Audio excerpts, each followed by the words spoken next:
안녕하세요. KBWM 스타자문단 곽정규 변호사입니다. KBWM 스타자문단 지혜진 변호사입니다. 안녕하십니까? 안녕하십니까? 벌써 작년이네요. 사례를 가지고 저희가 유언대용 신탁에 대해서 소개해드린 적이 있는데요. 한 해가 이렇게 빨리 지나갑니다. 그렇죠. 네. 한 해가 지나갈수록 네. 은퇴 노후 이후에 대해서 관심이 많아지는 것도 같습니다. 그래서 유언대용 신탁에 대해서 문의가 많아지는 것 같기도 하고요. 네. 우선 다시 한번 유언대용 신탁이 어떤 건지에 대해서 간단하게 설명하는 시간을 가져보도록 하겠습니다. 네, 간단하게 설명을 드리면 신탁계약을 통해서 유언처럼 사후의 재산관계를 정해놓는 것을 의미하는데요. 유언대용 신탁이 유언과는 좀 차이가 있는 부분은 유언대용 신탁의 경우에는 계약이기 때문에 유언자의 의사를 조금 더 다양하게 반영할 수 있다. 네. 이 점이 이제 차이점이라고 보시면 되겠는데요. 예를 들면 유언도 조건을 설정할 수는 있어요. 그런데 이제 재산을 받는 사람이 그런 조건들을 잘 지킬까? 왜냐면 유언이 이제 사후에 집행이 되는 거니까 그런 부분에 있어서 이제 의문이 생길 수가 있고 불안할 수 있거든요. 네. 그런데 유언대용 신탁 같은 경우에는 신탁 회사 등과 계약으로 조건을 정해서 그 이행을 강제하는 것이기 때문에 아무래도 조건에 대한 확실한 이행을 기대할 수 있다고 보시면 되겠습니다. 네.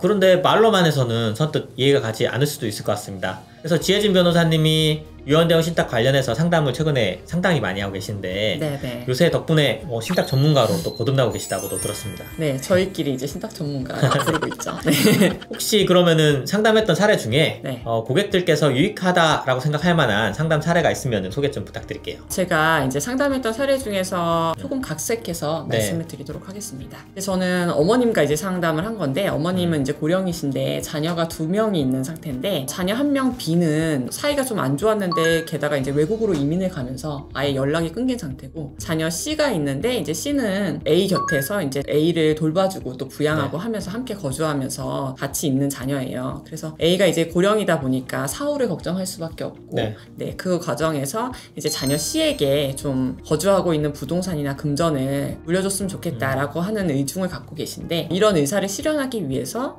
유언과 유언대용 신탁이 어떻게 차이가 있는지 어떤 게 가장 효율적인지 이런 거를 이제 고민하시면서 상담을 신청하신 사례였습니다. 그러면은 A가 원하는 대로 거주 부동산하고 금전을 콕 집어서 C에게 주는 것이 유언으로도 가능한 거죠? 네네, 그렇죠.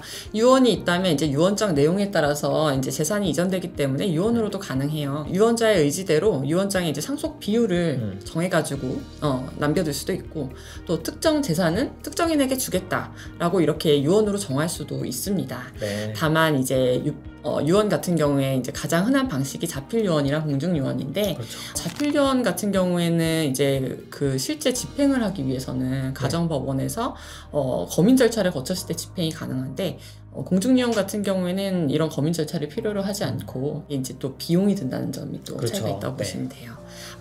그래서 이런 유언 같은 경우에는 민법에서 정한 절차와 방식을 준수해야지 또 유효하기 때문에 만약에 이런 유언을 남기시려고 할 때는 반드시 전문가와 상담을 하셔서 유효한 유언을 남기셔야 된다 이렇게 이제 권해드리고 있습니다.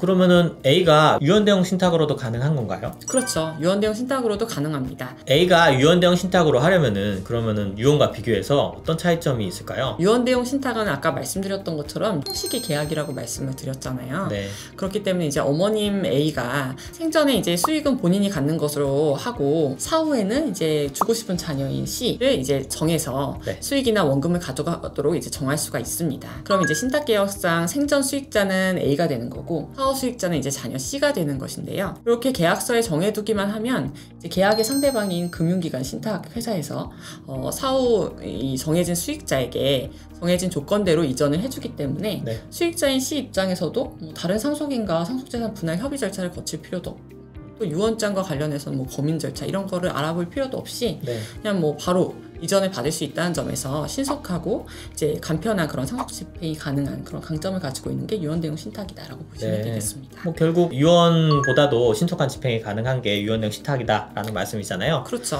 그런데 금전 같은 경우에는 유언장이 있어도 대부분의 금융기관이 상속인 전원의 동의 없이는 상속인 1인에게 예금을 지급하지 않는 것으로 알고 있는데 그렇다면은 자녀 B가 같이 오랫동안 연락을 하지 않는 경우라면 특히 자녀 C는 A의 사후의 금전을 전액 인출해서 이용하는데 어려움이 있지 않을까 생각이 드는데요. 네, 이 고객분한테 특히 제가 이제 유언 대응 신탁에 대한 걸 자세히 설명드렸던 게 요 점에서 특히 강점을 갖기 때문이었는데요. 네. 이제 유언의 경우에는 이 민법상 철회의 자유가 보장돼요. 네. 그렇기 때문에 이제 마지막에 한 최종 유언이 유효하게 돼요. 그래서 이제 금융기관에 뭐 유언장을 가지고서는 금전을 인출해달라라고 왔을 때에도 이 유언장이 최후의 유언장이라는 보장이 없어요. 만약에 그렇죠. 이제 이거보다 나중에 유언장이 나오게 되면 이건 사실 무효인 유언장이 될 수 있는 거거든요. 네. 그래서 이제 금융기관에서는 그때에도 상속인 전원의 동의가 있을 때 이제 안전하게 그 금전을 인출할 수 있도록 절차를 갖고 있는 거거든요. 근데 사례처럼 만약에 자녀 B는 지금 연락이 끊기고 외국에 있는 상황이다. 그러면 자녀 C는 이제 금전을 인출하려고 해도 인출 자체가 어려울 수가 있어요. 그 네. 전액에 대해서 인출하기 위해서는. 근데 이럴 경우에 유언 대응 신탁을 활용하게 되면 유언 대응 신탁은 이제 다른 상속인 동의가 필요하지 않고 그냥 계약에 따라서 사망하셨다고 하면 바로 지정된 수익자인 C에게 이전을 해드리기 때문에 굉장히 이제 활용도가 있다라고 보시면 되겠습니다. 네. A가 자녀 C에게 재산을 물려주고 싶긴 하지만 A가 살아있는 동안에는 A가 자신이 쓰고 할 거잖아요. 그쵸. 그런데 A가 자신이 언제까지 살지 예측할 수 없으니까 이걸 미리 정해서 이제 하기는 어려울 것 같아요. 맞아요. 좀 불안하겠죠.